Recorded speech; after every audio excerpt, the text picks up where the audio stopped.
4টা বাজে মাইয়া ভাগাই নিয়ে যাও আরেকজনের, 5টা বাজে মদের আড্ডায় বসো, 7টা বাজে সিগারেট তোমার কাছে একটা অর্ধেক, তুমি খাও একটা অর্ধেক করে খাওয়াও, একসাথে দুজন যাই একই মহিলার সাথে জানা লিপ্ত হও। ওয়ালা ইয়াসআলু হামিমুন হামিমা। দোস্ত আমার বাপের অমুক অমুক কিছু কইছে, ওর রাস্তা পাইয়া মুখ বাইন্দা সাইজ করে দিন দোস্ত। হ্যাঁ, ওয়ালা ইয়াসআলু হামিমুন হামিমা। কোন অন্তরঙ্গ বন্ধু কোন অন্তরঙ্গ বন্ধুর খোঁজ নেবে না। আরে খোঁজ না নিলে কি হবে?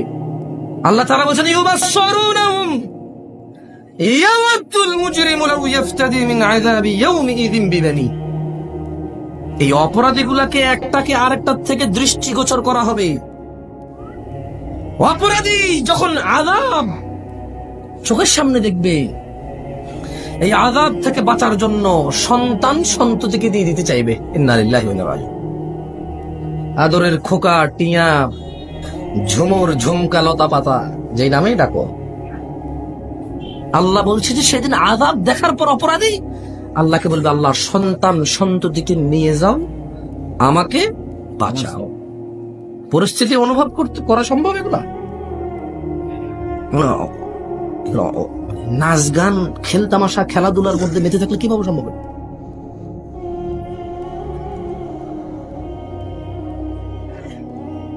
আল্লাহর কথা সত্য, আল্লাহর কিতাব সত্য, এটাই মুমিনের ঈমান। আল্লাহ বলছে ইউবাসসিরুনহুম, অপরাধীকে একজন আরেকজন থেকে দৃষ্টিগোচর করা হবে। ইয়াওয়াদুল মুজরিমু লাউ ইফতাদি মিন আযাবি ইয়াউমিযিন বিবানি। সেদিন যারা অপরাধী হয়ে আল্লাহর সামনে যাবে, তারা সন্তান সন্ততিকে আল্লাহকে দিবে, আল্লাহ যা খুশি করো, ফেলে দাও জাহান্নামে, যা খুশি করো, আমাকে ছেড়ে দাও। এখানেই অপরাধী লোক ক্ষান্ত হবে না। এত বউ পাগল মানুষ, সুদ ঘুষ বিয়েকে কেন্দ্র করেই তো। আর বাপ মার অধঃপতন, পোলা যে কোনো মূল্যে টাকা না কামালে বিয়েই করাবে না। যে কোনো মূল্যে টাকা কামাই নিয়ে আসুক ভালো জায়গায়, একদম আরেকটা ভালো মেয়ে জীবন নষ্ট করে দেবে। স্ত্রী, হ্যাঁ স্ত্রী দেবে 5 ঘন্টা বউয়ের সাথে কথা, মায়ের সাথে একবারও না। স্ত্রী, সন্তান, তোমার 4টা ছেলে, অসুস্থতা তুমি দেখো ভ্যান গাড়ি চালিয়ে, তোমার বাপের তোমরা 3টা ভাই, বাপের অসুখ হলে একদিন তুমি একদিন ওই ভাই, না ভাগাভাগি।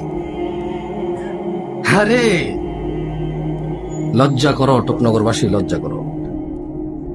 আল্লাহ তাআলা বলছেন অপরাধী লোক আযাব দেখে বলবে, আল্লাহ ছেলে সন্তান নিয়ে যাও। এখানে ক্ষান্ত হবে না, বলবেন ওয়া সাহিবাতিহি ওয়া আখি, ও আল্লাহ ভাই আর স্ত্রী এদেরকেও নাও। ছোট ভাই জেনা করে ধরা পড়ছে, ছোট ভাইয়ের পক্ষ নিয়ে মেয়ে পক্ষকে দুর্বল ভাবো না, বেয়াদব। তোমার ছেলে মদের আড্ডায় নেশায় একটা মেয়ের জীবন নষ্ট করেছে জেনা করে, ওকে তুমি আদালতে গিয়ে তোমার ছেলেকে বেকসুর খালাস ফুলের মতো পবিত্র করে নিয়ে আসো না? অপেক্ষা করো তুমি। এই ছেলেকে আল্লাহকে দিয়ে দিবা জাহান্নামে ফেলতে বাঁচার জন্য। দেখো তারপরে যদি বাঁচতে পারো। আল্লাহ তাআলা বলছেন, আল্লাহ তাআলা বলছেন ওয়া সাহিবাতিহি ওয়া আখি, অপরাধী সেদিন আল্লাহকে দিয়ে দিবে, তা দিতে চাইবে তার স্ত্রী আর তার আপন ভাই, মায়ের পেটের ভাই। শুধু তাই, ওয়া ফাসিলাতিহি আল্লাতী তুউই, বলবে যে আল্লাহ জ্ঞাতি গোষ্ঠী যারা যারা আমাকে দুনিয়াতে যা খুশি করতাম আশ্রয় দিত, প্রশ্রয় দিত, আল্লাহ বলবে যে, আল্লাহকে বলবে যে আল্লাহ ফাসিলাতিহি আল্লাতী তুউই, আল্লাহ জ্ঞাতি গোষ্ঠী যা আছে নিয়ে যাও। ওয়া মান ফিল আরদি জামিআন সুম্মা ইউনজি, আল্লাহ ইয়া আল্লাহ জমিনে ধন সম্পদ, মানুষ, জিন, ইনসান যত কিছু আছে, ঐশ্বর্য প্রাচুর্য, আল্লাহ ওমান ফিল আরদি সুম্মা ইউনজি, আল্লাহ দুনিয়াতে জমিনে যত কিছু আছে সব তুমি নিয়ে নাও। সুম্মা ইউনজি, তারপরেও আমারে বাঁচাও।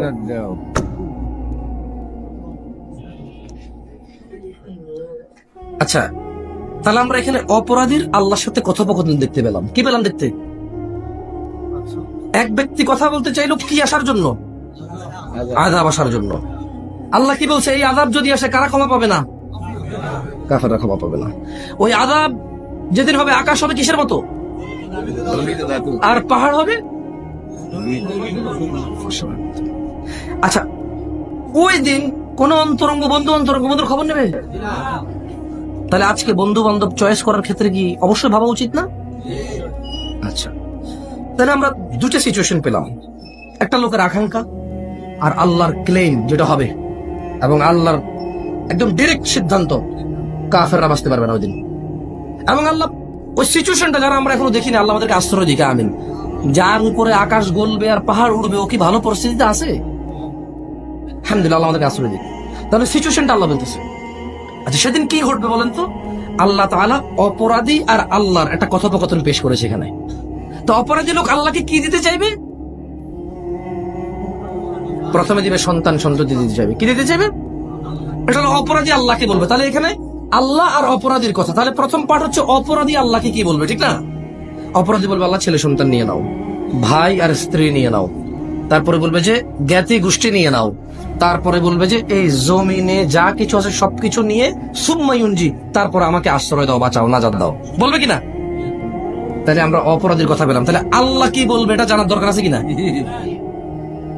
টুকনগরবাসী জানতে চায় আল্লাহ কি বলে? দেখেন, আল্লাহ বলবে কাল্লা, না না। ওই যে দ্বিতীয় আয়াতে বলা হয়েছে লিল কাফিরিনা লাইসা লাহু দাফি, কাফিরের জন্য এই আযাব কেউ প্রতিরোধ করতে। এই দেখছেন, এক্স্যাক্টলি 15 নম্বর আয়াতে আল্লাহ সেম কথাই বলতেছে। এই জন্য বলেছি মনোযোগ দিয়ে শুনবেন। তাহলে 2 নম্বর আয়াতে আল্লাহ বলছে যে কাফেরদের জন্য এই আযাব থেকে রক্ষাকারী কেউ নাই। এবার এই কাফেররা, অপরাধীরা যখন আল্লাহকে বলবে সন্তান নাও, ছেলে মেয়ে নাও, বউ ভাই নিয়ে নাও, জ্ঞাতি গোষ্ঠী নিয়ে নাও, জমিনের সব নিয়ে নাও, খালি আমার বাঁচাও, আল্লাহর জবাব স্টিল ওই 2 নম্বর আয়াতের মতোই, কাল্লা, না, কখনো না। ইন্নাহা লাযা, এই যে এটা লেলিহান আগুন, ধাউ ধাউ করে জ্বলে এমন আগুন। এটা কার কথা? আল্লাহর কথা। এরপর আল্লাহ ওকে আরো বলবে নাযাআতাল লিশাওয়া, যা গা থেকে বা শরীর থেকে চামড়া খসিয়ে দেবে। তাদউ, এই আগুন ডাকবে, ডেকে ডেকে নিয়ে আসবে কাকে? মান আদবারা ওয়া তাওয়াল্লা, যে সত্য পাওয়ার পরেও পৃষ্ঠপোষক, মানে সরে। ওকে বলা হচ্ছে জানা করিও না, ওকে বলে নেশা করিও না, ওকে বলছে যে বাপ মার সাথে বেয়াদবি করিও না, ওকে বলেছে যে দুনিয়া ভেঙে যাবে, দুনিয়া ভেঙে যাবে, বাপ মা মরে যাবে, ছেলে সন্তান পড়ে যাবে, তোর গা হাত পা ভেঙে গেছে, তোর গায়ে আগুন লেগে গেছে, তোর সম্পদ ছেলে সন্তান সব লুট হয়ে গেছে। 5 ওয়াক্ত 17 রাকাত নামাজ যাতে মিস না হয়, ওকে বলেছে, ওকে আল্লাহর নবী বলেছে সাল্লাল্লাহু, ওকে আল্লাহর নবী বলেছে যে আমার মন চায় এদের ঘরে আগুন লাগাই দে, যারা আযান শোনে কিন্তু ফরজ সালাতে আসে না মসজিদে, শুধু মহিলা আর বাচ্চা আছে, এই জন্য আগুন লাগাই না। ওকে আল্লাহর নবী এত করে বলে গেছে। আল্লাহ নবী সাল্লাল্লাহু আলাইহি ওয়াসাল্লাম মৃত্যু সজ্জায় বেহুশ, হুঁশ আসার পর আসসালাহ আসসালাহ আসসালাহ, বেহুশ নবী সাল্লাল্লাহু আলাইহি ওয়াসাল্লাম হুঁশ এসেই বলে নামাজ নামাজ নামাজ, আবার বেহুশ, আবার হুঁশ আসে, নামাজ। ওকে কতবার বলেছি, তোর যদি কেউ আসরের নামাজ ছেড়ে দেয় তার সম্পদ আর সন্তান ধ্বংস হয়ে গেছে। আসরের নামাজ যে পড়ে না তার সন্তান সম্পদ সব ধ্বংস। এত বড় গজব, এত বড় লানত ওই ব্যক্তির জন্য যে আসরের নামাজটা শুধু আসর 4 রাকাত পড়ে না, যে যে 5 ওয়াক্ত পড়ে না। আল্লাহ নবী সাল্লাল্লাহু আলাইহি ওয়াসাল্লাম বলছে যে এই মুনাফিক যদি দেখতে হয় এই ফজর আর ঈশার মধ্যে চলে আসো মসজিদে, যেটা যেটা না এই সব মুনাফিক। ওরে কত করে বলেছে আল্লাহ নবী সাল্লাল্লাহু আলাইহি ওয়াসাল্লাম, কত করে 1450 বছর ওর দাদাকে বুঝাইছে, ওর পর দাদাকে বুঝাইছে, ওর বাপকে বুঝাইছে, ওর মাকে বুঝাইছে, ওকে বুঝাইছে, ওর ছেলেকে বুঝাইছে, ওর পর দাদিকে বুঝাইছে, ওর দাদিকে বুঝাইছে, ওর মাকে বুঝাইছে, ওর বড় বোনকে বুঝাইছে। সলা সলা সলা নামাজ ও 2022 সালে এসে এখনো বোঝে নেই। আবু বকর বুঝিয়েছে রাদিয়াল্লাহু আনহু, উসমান রাদিয়াল্লাহু আনহু বুঝাইছে, ওমর ইবনে খাত্তাব রাদিয়াল্লাহু আনহু বুঝাইছে, আব্দুল্লাহ ইবনে ওমর রাদিয়াল্লাহু আনহু বুঝাইছে। সাহাবী, তাবেঈ, তবে তাবেঈ, এদেশের ইমামরা, খতিবরা ওয়াজিনকারীরা, মুফাসসিররা, মুফতিরা ওকে 1450 বছর থেকে বুঝাচ্ছে নামাজের গুরুত্ব, এখনো ওর মসজিদ খালি। ও বুঝতেই নারাজ, ও মানতেই নারাজ।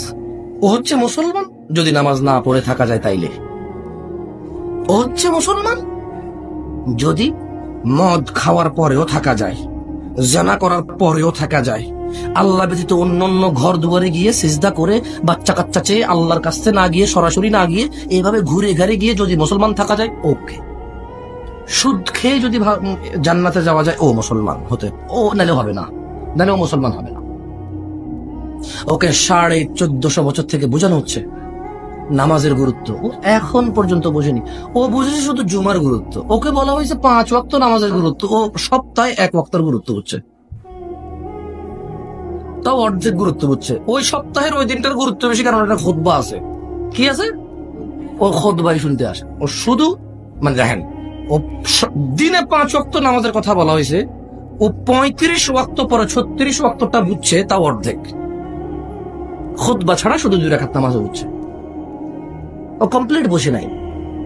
আল্লাহ বলছে কাল্লা, না, কখনো না। ছেলে সন্তান, স্ত্রী, ভাই, জ্ঞাতি গোষ্ঠী, জমিনে সবকিছু দিয়ে লাভ হবে না।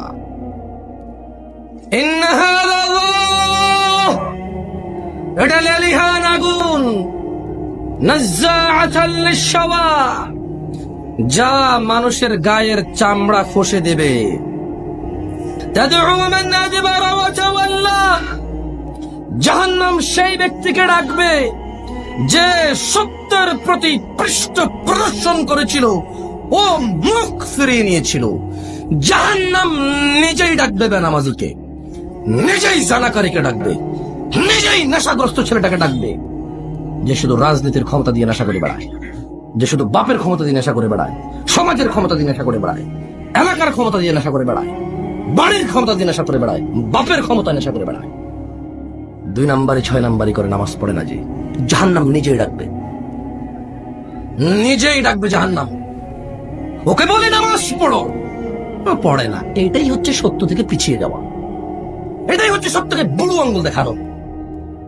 পৃষ্ঠ প্রদর্শন কি সত্যকে বলছে, ভাই জানা করে না, মদ খেও না, ভাই নামাজ পড়ো, পড়বো। নামাজ পড়ে লাভ কি? মিশা কথা কয়। আরে ও একজন নামাজি কি কি দোষ করে সেগুলো বাইর করে। আরে তো ওই নামাজির সব দোষ তো ঠিক আছে, পাল্লা কয়টা? হাসরে যে মানুষের আমল নামা মাপবে, কয়টা মিজান? তাহলে মানুষের গুনাহ হবে, নেকি হবে, মাপা হবে তো? নাকি শুধু নেকি মাপবে, গুনাহ মাপবে না? নাকি শুধু গুনাহ মাপবে, নেকি মাপবে না? এরকম নাকি? আচ্ছা, তাহলে আমরা একটা জিনিস এখানে পেলাম, যে জাহান্নাম নিজেই ডাকবে কারে বলেন তো? আরে যে সত্য থেকে মুখ ফিরিয়ে নেয়, মানে যা সত্য থেকে মুখ ফিরে, কি বলেন তো? ইসলাম সত্য। ইসলাম কি? আল্লাহর নির্দেশ কি? কোরআন কি? নবী কি? জান্নাত কি? সত্য। যার এগুলোর প্রতি কোনো আগ্রহ নাই, ওই লোকটাই সত্যকে বৃদ্ধাঙ্গুল দেখায় পিছিয়ে যায়। তো আচ্ছা, এত হলো যে সত্য থেকে যে মুখ ফিরিয়ে নেয় তাকে জাহান্নাম ডাকবে। এখানে আরেকটা ক্যাটাগরির লোককেও ডাকবে। একটা লোক ধরেন নামাজ পড়ে, রোজা রাখে, জানা করে না, মদ খায় না, এরকম আছে না? আল্লাহ বলছে ওয়াজামা ফাআউআ, যে সম্পদ পুঞ্জীভূত করে এবং সংরক্ষণ করে রাখে। মানে এই যে ভদ্রলোক, আমার তেল মাইরেও টাকা বাইরো না, হ্যাঁ, এই বেকুব, মরে গেলে সম্পদ তোমার 5 একর যেটা রয়ে গেছে, হাল চাষ করতে পারবো মরার পরে? তোমার ছেলে বিক্রি করে জুয়া খেলে ফেললে বলতে পারবা, বাবা জুয়া খেলিস, আমার অনেক কষ্টের। মরে গেলে বলা যাবে? মরে গেলে ওখানে যখন দেখবো যে খুব বিপদ, ছেলেকে কল করা যাবে, 0183 হ্যালো, দে দান করে দিবি, বলা যাবে? বেকুব কোথাকার, নিজের হিসাব নিজেই বোঝে না। 70 বছর বয়স হয়ে গেছে, এখন একটু মসজিদ মাদ্রাসা ইসলামী কাজে খেদমত করে না। কবে বুঝবে? 50টা বছর অতিবাহিত করেছে। একটা মানুষ 60 বছর বয়স, শিশু ছিল, তারপরে কৈশোর, তারপরে একটু তরুণ, তারপরে যুবক, তারপরে পূর্ণবয়স্ক। ও নিজের সামনে নিজের পরিবর্তন, যে এই জায়গায় দাঁড়িয়ে ছিল না আসছে, এগুলো কালো ছিল সাদা হয়ে গেছে, চামড়াটা একদম এখান থেকে কেটে গেলে পরের দিন মিশে যেত, এখন এভাবে বঁটে গেছে। ওর নিজে যখন আয়নার সামনে যায় নিজের পরিবর্তন নিজে দেখে, তারপরে এখনো ঠিক হচ্ছে না, এখনো আল্লাহর পথে ব্যয় করে না নিজের সময় এবং সম্পদ। ওকে তেল মেরেও বের করা যায় না।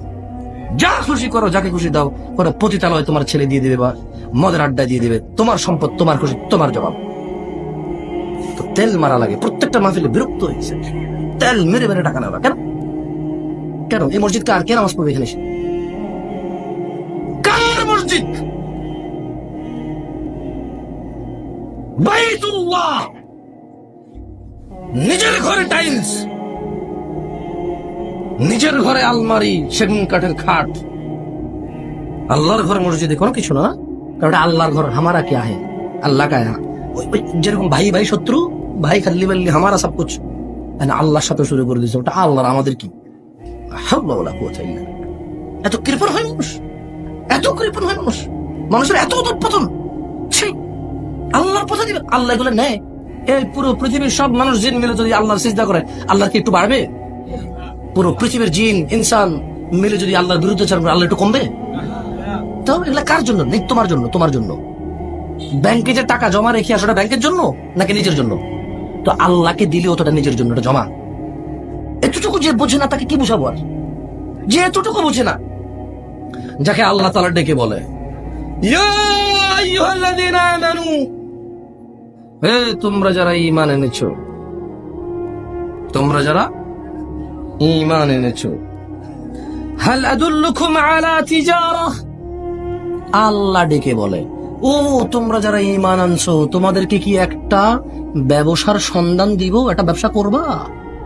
আল্লাহ বলতেছে এখানে, আল্লাহ বলতেছে কি, তাহলে ব্যবসা হচ্ছে আল্লাহর উপর ঈমান আনবা, এরপরে আল্লাহর রাস্তায় আল্লাহর নবীর উপর ঈমান আনবা, তারপরে এটা হলো ব্যবসার, মানে ব্যবসার এই যে প্রোডাক্ট। তারপরে আল্লাহর রাস্তায় ব্যয় করবা জীবন, সময়, যে কোনো ভাবে, যুদ্ধ হোক, সময় দিয়ে হোক, জীবন থেকে ব্যয় করবা এবং সম্পদ থেকে ব্যয় করবা। এই চারটা জিনিস যদি করো, তাহলে তুমি আল্লাহর সাথে ব্যবসায় নিযুক্ত হয়ে গেলা। সুবহানাল্লাহ। ও রাজি নাই, ও সম্পদ দিতে রাজি নাই, জীবন দিতেও রাজি নাই, আল্লাহকে ঈমান আনতে রাজি নাই, নবীকে ঈমান আনতে রাজি নাই। ও খালি ওর টাকা পয়সা যাতে হয় তা। ইন্না লিল্লাহি ওয়া ইন্না ইলাইহি রাজিউন।